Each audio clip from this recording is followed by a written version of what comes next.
look, I don't want to talk about my family the whole time. It seems like we kind of had to a little bit.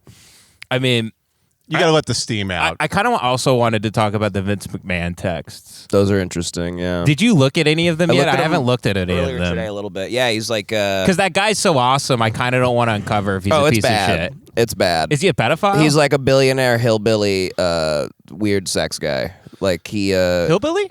He's like... Yeah, I mean, it's wrestling, you know. Yeah, he's like a billionaire, but I don't think he's like...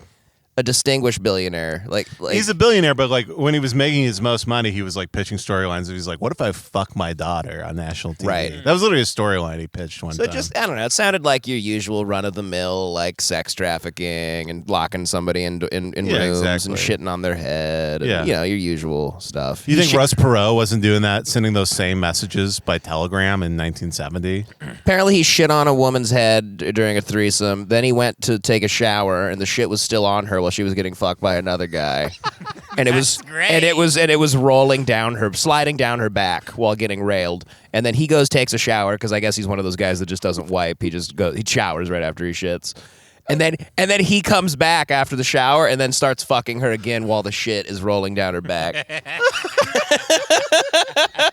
Do you think when he walked out of the shower he did that walk? Yeah, the walk.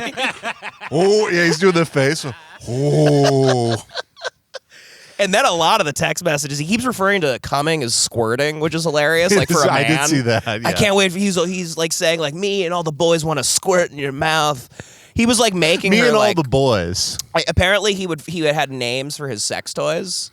Like every sex toy he would name after a wrestler. So he'd be like, "I'm gonna fuck you with Brock Lesnar tonight," and shove. Oh yeah, I have like a text screenshot here where he says, "You need your panties ripped off and 3 big black dicks in all 3 holes at the same time!" Exclamation point! Exclamation point! Exclamation It's very funny point. if you imagine him saying that in the Vince voice. By the way, and then he says, "Weigh up your pussy and weigh up your ass as far as they will go, but even farther." Yeah. And she was gonna stick it up your ass far. She was genuinely in pain and hurt. She was raped. Yeah, a lot. And he goes, "And the thickest cock goes down your throat, so it makes you gag and convulse as those big black cocks pound away. It feels like from the start you're being assaulted, but it's made you come nonstop.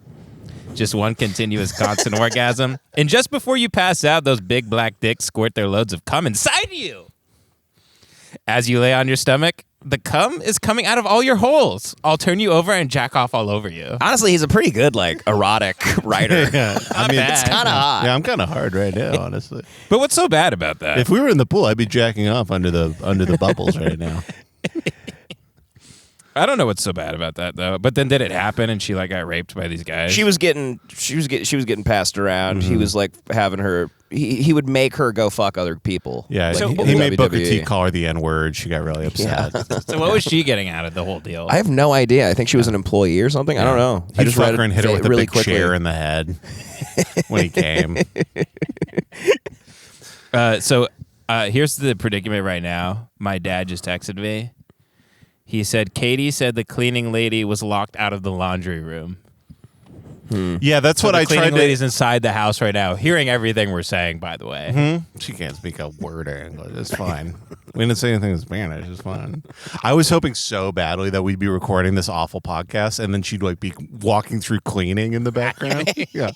What do you think she thinks is going on out here right now? Mm-hmm. Looking out the window as she's cleaning my home. I think she goes, "Oh, it's the white yoga." Yeah. I think she can't. It's like when we see like an Aztec ritual where they're all dressed like birds and dancing. Like that's what's happening in her mind, but for white people. This is like, it's a rain dance. Yeah. It's a white rain dance. Yeah. We're praying to a sun We're in god. our natural habitat. Yeah. The 3 whites, they take the microphones and they say offensive things. They go up in the temple and they make content for the god. I guess you guys got to hold it down real quick while I break down the laundry room door so she can keep cleaning my sheet. I think it's just stuck because of like there's like a thing behind it that got stuck in the door. I'll figure it out. Open it. Yeah, I couldn't get in there. She's very small. She has no leverage. Okay. You should fire her. I'm thinking about it. By the way, I'm thinking about getting rid of that copy of Mein Kampf because I came in this morning. Bad vibes. I came into my office in the morning, and she keeps distracting you from writing. You keep being like, okay, just one chapter. One more. Just one more. She goes, "I love this book." I saw her. She was dusting my desk. She was dusting my copy of Mein Kampf. I'm like, this can't be my life. Yeah. This woman from El Salvador dusting off my Yeah. To be fair, Nazi copy of to be Mein fair, you're Kampf. probably one of her least Nazi clients. Yeah. She Juanita, did you clean my Nazi china? Did you steal my big helmet with a spike on top of it? Now that Nazi dagger is not dishwasher safe. Yeah. Hand cleaned only. I'm imagining you laying next to Katie at night, and you've got the blankets over your head with the flashlight, and you're reading Mein Kampf secretly. Yeah, I was smoking like Hitler's pipe. Yeah. You're dressed like a big Kaiser. You have a big fake mustache on. We got 10 minutes left. Can you guys hold down the fort real quick while I break down the door for her? She can't wait 10 minutes. I guess maybe we'll just go another 10. Well, Katie's texting me now. Oh. Yeah, Doors keeps calling them. She says she's locked out of the laundry room. All right. I mean, Jesus, go help. All right, go help. Go help. Well, I could just do what I always do and pretend I didn't receive the text. Yeah, put it down. But you are saying it into a mic. Yeah, you do have evidence of this. There's evidence. Yeah. Plus, this episode's going to drop while our parents are still here, so this could be very fortuitous. Fuck her. I'm at work right now. You are at work. This is bullshit. Yeah. You need to take my job You're responsibly. Dude, did I tell you, by the way? Ben, you can go get the door. I'll go kick it. I'll tell some fascinating tales of Texas. Ooh. I'll regale Devin with some Texas tales. Ooh la la.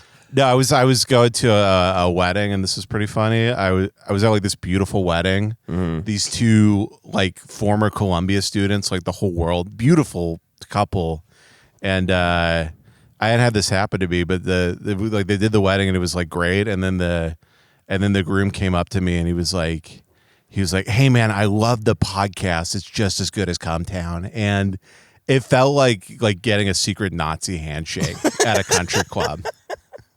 It's uncomfortable, isn't it? It felt like a very wicked secret thing Yeah. that had happened. Connor had some show yesterday, and I stopped by for a second, and I walked into a green room, and I realized I'd walked into hell. Bunch of people that, you know, the old people we used to have to see. Sure, yeah. And ran into an old guy that used to be kind of a scummy, pompous dude. And he's obviously not doing well because he came up to me and said he loves the show. And it helps him get out his evil. And I'm like, oh man, but you're like, you were doing so much better when you weren't listening to the show.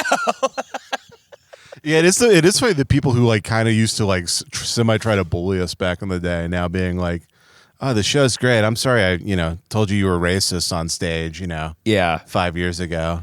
I'm cool now. I'm cool now that I realize I'm not going to get any show where black people get the shit beat out of them on HBO. There was one woman in the green room that literally, these are the people that do comedy. I was making a joke to Connor and she was trying to get involved, and it was an obvious joke, and we both laughed, and then she took it seriously, and I was like, no, it's a joke. And she goes, oh, I don't understand jokes. And then she went on stage. Yeah, she went on stage to do woman comedy of like, I got fucked by this guy who sucked, and that's it. Yeah, Yeah. I'm gross. I'm gross. I suck ass. I'm gonna chop my tits off. Yeah, it's weird. There's so many people I'm around where they ask what I do, and they're nice, and I'm charming, and I'm having a good time with them. But I go, if you did listen to it, you would think I'm evil. I know. I'm completely I'm not. I have decorum, like in life. Like I'm not like a psychopath with people. I'm sociable and whatever. But if they listen to this, then they're like, oh my God, he is a two-faced psychopath. Dude, I know. Dude, that happened. I was meeting some of Kelly's friends who live in Austin, and they're like this gay couple. They were very nice. And I'm like the same. I'm like, I'm not meeting a gay couple and being like, what's up, Faye? How you doing, bitch? we're not like Cartman. Yeah, exactly. I'm not walking around eating chicken skins and saying slurs.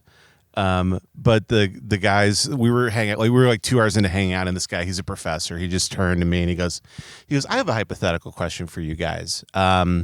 Let's say you're reading a text in a class and it has a gay slur in it.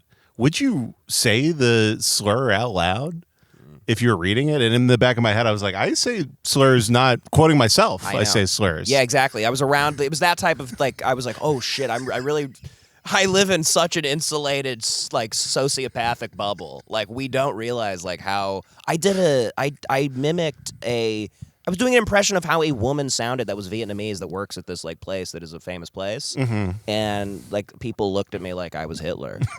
and I just forgot. Like, oh yeah, I forgot. You can't do that around. No, most yeah, people. and sometimes it'll come out. I was with some like a bunch of these woke people, and they're watching that like Andrew Callahan January 6th documentary, and I was around them, and I was being fake because I need people to like me wherever I go, or I'll kill myself. And so I was like, the whole day I'd be like, abortion rights, the vaccine's cool, whatever you want, I'll give it to you. I say whatever people want. Whatever they want. I'm like, I'm just trying to get through the day. I'm not. If you get in an argument at a dinner and it's not somebody like your parents who you have a deep, feud going against, you want to them. gut punch them a little bit. Yeah. But it pops out every once in a while. Finally, they were just talking. They're like, January 6th was so disgusting, and then I out of nowhere, almost like a drunk dad waking up, I go, January 6th was the funniest thing that ever happened. And then it was just dead silent in this apartment. Oh man, yeah. There's you really it's like you got to live underground with your thoughts. Yeah. Well, it's also like the weird thing about like doing this show is like, because sometimes then people like in the other way, like people come to you like a fan will see you in real life. They'll be like, "What's up, fag retard guy?" And you're like, "I'm at Costco right now." Yeah. And you're like, "This is just me dumping my id." I'm not saying. Yes. I'm not being who I am. No. This is like that late night talking. Yeah. 2 a.m. You stayed up past everybody else, and you're downstairs with a couple cool guys, and you're just saying shit you might not believe. Right. You wake up the next day and go, I don't know. You're hanging with some cool guys, and then like 15 minutes into the last woman leaving, some guy like tries out like a soft slur. Yeah. Just to see if everybody's cool with it, and then we get to go buck wild for And then 2 a party hours. happens. Yeah. Yeah. It's like being like a barracks in Vietnam or something. You're just like, yeah, we're gonna smoke weed out of a shotgun barrel. Who cares? It's kind of, I would equate what we do here to screaming into a pillow. like you're with a family, or you have to be normal. You go into the other room, scream into a pillow, and then walk out. Like you're fine. Yeah. Just screaming slurs into a bed sheet real quick. Yeah. It was bizarre being around some people last night in the comedy world that don't. I don't know how you can do that. Well, drinking. I didn't expect to see them really, but it was fine. But it was like I was having that same feeling of like, shit, yeah, like I really do a totally separate thing that like I can't even speak normally around most people. No, yeah. I said retarded and I was it was like I said the N-word. Mm-hmm. No, people truly act like you're a freak or something. Yeah. It feels like being like not religious in the 1500s or something. Like you're like blasphemous. Yeah. Yeah. It was one of those rooms where people were literally talking about how you can't go to this one bar because they're Trump supporters, the people that own it. Yeah. The Vietnamese people that own this bar. And these white people and so forth, like we're talking about how we can't support this immigrant-owned business because they like Trump. I know. And God forbid you go, immigrants are like Trump. Yeah. There's a lot of secret like conservatives in LA, but I can't say that. Some people work for a living and they really hate paying all those taxes. So I mean, maybe they don't.